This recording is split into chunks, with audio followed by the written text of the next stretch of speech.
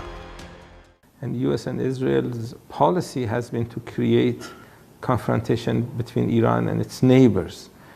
So the resources of Iran is used to engage in this confrontation instead of helping Iran's people or helping progress.